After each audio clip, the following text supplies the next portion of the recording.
Quedan menos de 6 semanas para el plebiscito del 4 de septiembre. Hay movimientos, hay encuestas, sondeos, nuevos escenarios. Los analizamos acá junto a Tomás Doval de la Universidad Autónoma. ¿Cómo estás, Tomás? Hola, muy buenas noches, Álvaro. Axel Callis, director de tuinfluyes.com. Bienvenidos ambos. Buenas noches, profesor.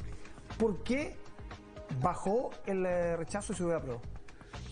Básicamente yo diría que ahí hubo una presencia del presidente de la República en la región metropolitana muy intenso.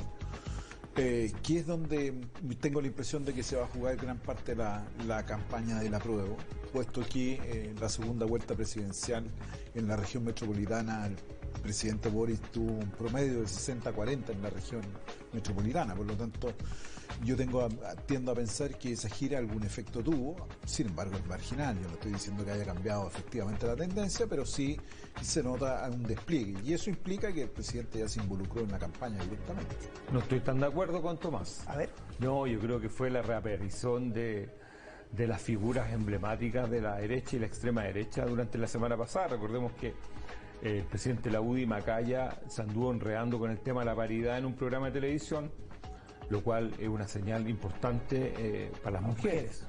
Luego la reaparición de Kast, de José Antonio Kast, el día martes o miércoles, recordemos, que tuvo un clinch, como se dice en box, con el presidente, ahí un ida y vuelta. Y después apareció el senador, el Rojo Edwards, apareció diciendo que no tenían que aparecer los políticos. Él apareció un par de veces, 2 o 3 veces, diciendo que no tienen que estar los políticos. Y yo creo que esa página del álbum fue un poco como decirle a las personas, ojo, esto se parece un poco a la segunda vuelta presidencial. Boric desplegado, el presidente desplegado un poco en la línea que dice Tomás, pero también aparecieron por otro lado las figuras emblemáticas de la derecha, las cuales no sé si son saludables para el rechazo que estén ahí en primera línea. Sí, y eso que no ha aparecido todavía el pronunciamiento del expresidente Piñera. Y al mismo tiempo apareció la exmandataria Michelle Bachelet, que alguna cosa, no sé si habrá movido la aguja, pero por lo menos, como decimos, la hemorragia la detuvo, claro, como doctora. Sí, ayer Rojo Edwards mismo decía que el presidente Piñera no aparezca. ¿Sí? No, yo creo que el Rojo Edwards debiera desaparecer también, ¿no? Al final van a desaparecer todos. Es un problema, hoy día todos quieren desaparecer en medio de este debate. Pero todos anuncian que tienen que desaparecer, pero anuncian todos los días lo mismo. Ah. Lo que pasa es que ese protagonismo de un grupo más de extrema derecha, creo que el rechazo es mucho más que la derecha. Si el problema de la derecha es que quiera capitalizar para sí mismo el rechazo, yo creo que es mucho más amplio, y es ahí donde está el debate hoy día. Y yo creo que las fuerzas políticas de Chile Vamos y republicanos tienen que entender que ellos no son los únicos que están por el rechazo. Aquí hay una cuestión mucho más abierta, y esa es la posición que deben tener. En ese escenario a mí me parece que Chile Vamos deberá dar muestras de que efectivamente está por reformar. Yo estoy poniendo ya, oiga, coloque fecha, ¿cuándo sería el plebiscito?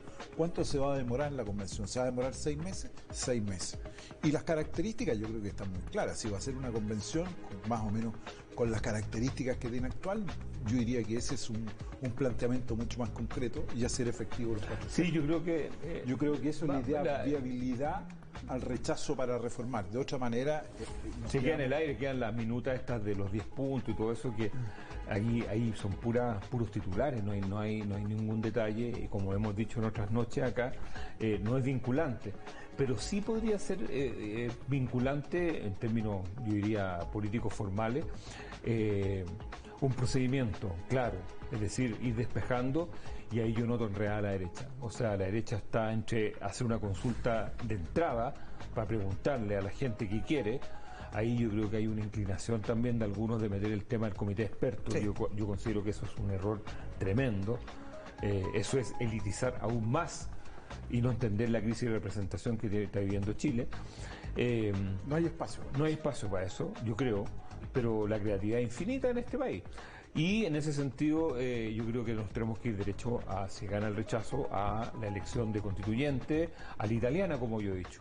En Italia hay una crisis, 2 meses después tenemos la elección. Ahora en septiembre tenemos la elección en Italia, y el gobierno cuando cayó hace un par de semanas. Claro. Entonces, un poco desdramatizar, yo diría que Chile ya está maduro. para hacer elecciones un poquito más rápido. No tenemos que esperar un calendario de un año. Un calendario de un año. El CERVEL ya tiene musculatura y en ese sentido... Yo estoy diciendo que plantear un plazo de 6-7 meses para una convención para que tenga, me parece lo para terminar, tú dices. Y para terminar... Claro, pues el reglamento ya está, el reglamento hay que hacerle un par de recortes, algunos ajustes, para que... O sea, de la convención incluso puede ser con menos integrantes, no sé si 155, puede ser 80, no sé. O sea, esencialmente yo creo que en el plano institucional, recordemos que la antigua convención se pasaron 6 meses en procedimiento y empezaron a ir al fondo a partir de ¿cuándo? ¿Enero, febrero? Los últimos meses. Ahora, en el apruebo también hay un debate, Axel, que es a secas, como dicen en la Apruebo Dignidad, o con condiciones, lo que conversábamos recién con la presidenta del Partido Socialista. Es decir, esto, por ejemplo, plurinacionalidad, sistemas de justicia, sistema político, esto nos comprometemos a cambiarlo si es que gana el apruebo. ¿Cómo ves ese debate? Complicado, porque nuevamente aparecen las dos almas del gobierno en disputa, porque no son almas pasivas, son almas activas y que tratan de imponer, y eso yo creo que le resta fuerza a la campaña.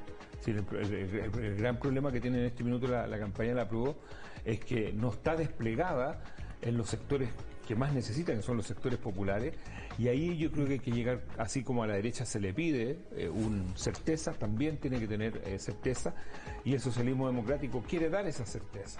Pero resulta que una parte importante de la Apruebo Dignidad quiere ver cómo le van y ahí entrar a negociar, y eso un poco, también es un poco mañoso. A mí me gusta la idea de que se avance lo más posible en el qué.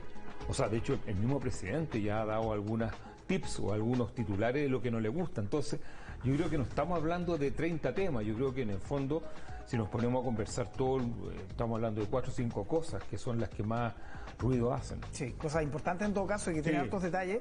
¿Y ese debate crees que va a tener algún resultado concreto, Tomás, o no, en el apruebo? Yo creo que no, yo creo que la apruebo, Telier ha dicho, el presidente del Partido Comunista, ¿no es cierto?, que solamente es apruebo a secas. Y entonces yo veo que ya esas posiciones están... Apruebo por ver, como se dice en el póker. Sí, pero ya dijo, apruebo. Quizás a lo mejor el camino intermedio sería reformar para aprobar, que sería una cuestión distinta, digamos, a aprobar para reformar. Creo que por ahí uno podría tener un espacio. Pero veo que el conflicto ya está desatado. Bueno, el presidente también ha cerrado el camino y ha dicho que de alguna manera esto es apruebo y posteriormente veamos qué es lo que sucede. Sí. Yo creo que eso es dejar mucho al día. O sea, en el fondo, claro, porque en el fondo los a secas, llamémosle los extremos a secas de la derecha y la izquierda, están esperando el resultado para ver la magnitud. Yo creo que es muy importante saber de qué estamos hablando. O sea, no es lo mismo entrar a negociar con un 60-40 que con un 45-55, algo más estrecho. Eso te da una espalda distinta tanto al que gana como al que pierde. Entonces, en ese sentido, yo creo que sería importante, como señal, que se avanzara, ya que en contenidos no estaría muy cocida la leche, que se avanzara en un procedimiento y la discusión se puede hacer en el Parlamento. Sí. De todas maneras. Ahora, hablando de números, las dos encuestas que conocimos el fin de semana, estoy hablando de CADEM y también de Activa Research, dan cuenta de pronósticos, verían con pronóstico. Y las dos daban, a pesar de este estancamiento o caída del rechazo, al rechazo ganando incluso en el peor escenario. Hay 8 puntos de diferencia en el CADEM todavía. ¿Sientes que todavía el escenario está abierto o está más o menos jugado pese a las tendencias que vimos esta semana? Perdona, o sea, el escenario va a estar abierto hasta hace una semana antes por una sencilla razón. Yo soy de la idea que en Chile es imposible y medir lo que es el votante probable. O sea, llevo años y todo el mundo el mundillo electoral lleva años tratando de encontrar ahí una geometría que le permita, y es imposible, porque yo creo que ni siquiera los chilenos saben los que van a ir a votar o no. Por lo tanto, es muy difícil calibrar eso. Y si tú no puedes calibrar eso, te va a costar mucho también calibrar finalmente cuál va a ser la envergadura de los números que se van a mover. En el sentido que hay muchos, yo diría que un 20-25% de personas que toman la decisión la semana anterior. Entonces decir a 6 semanas que este resultado es definitivo, me parece absolutamente prematuro. Incluso, o sea, es tan prematuro que el rechazo podría ganar a lo mejor por mucho más o se podría ser mucho más estrecho. O sea, las dos hipótesis tienen validez. Hablaba, la directora de Research hablaba de un 56% de votante probable. lo que a todo esto da cuenta que da lo mismo las multas acá, la gente no está muy asustada con eso. No asusta a nadie. El voto obligatorio ya no asusta, ya no hay multa, ya se perdió ese deber de ir a votar, creo yo, y va a costar mucho en recuperarlo. Y yo concuerdo, sí, que el resultado está abierto, aquí nadie puede decir a esta altura una opción está ganada sobre la otra. Hay una tendencia clara al rechazo, pero eso no significa que de aquí a 40 días eso vaya a suceder indefectiblemente.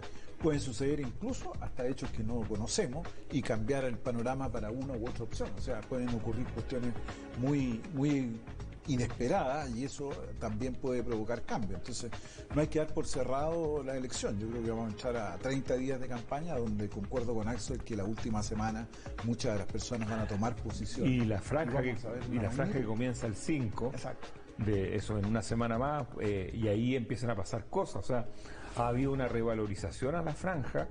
Yo diría que tiene que ver mucho con el desarrollo de las redes sociales para las personas de menos edad. O sea, porque ¿cuál es la novedad del ciclo electoral que estamos terminando? Que aparecieron los jóvenes.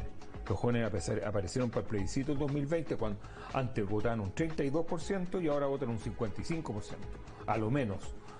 Si los jóvenes participan, hay un resultado, y si los jóvenes no participan, hay otro resultado. Bueno, lo vamos a estar analizando en 6 lunes más aquí en esta misma mesa. Tomás Duval, Axel Callis, que estés muy bien. Buenas noches, Ángel. Buenas noches. Nosotros vamos